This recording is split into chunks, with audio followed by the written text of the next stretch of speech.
Welcome to the Tech Egg. Don't get scrambled. Enjoy the video. In this video, I will explain how to connect Binance with Treasure Fun using an easy method.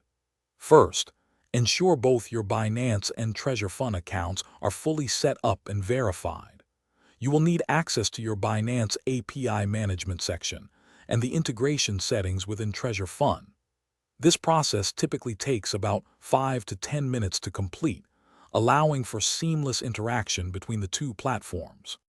Next, log into your Binance account and find the API management section, usually under your profile or security settings.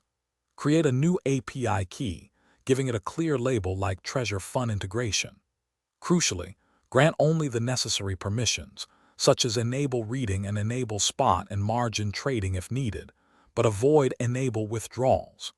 Immediately copy both the API key and the secret key, as the secret key is shown only once. Now switch over to your Treasure Fun platform.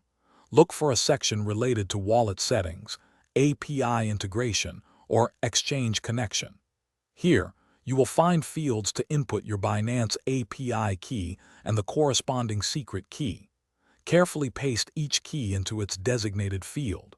After entering both, review them for accuracy and then save or confirm the connection to finalize the integration process. To ensure everything is working correctly, perform a small test transaction, perhaps a minimal deposit or withdrawal, if Treasure Fun supports it. Check the transaction history on both Binance and Treasure Fun to confirm it processed successfully. Always remember to regularly review your API key permissions on Binance and revoke any keys you no longer use. This helps maintain the highest level of security for your funds. Thanks for watching. Consider subscribing if I helped unscramble your problems.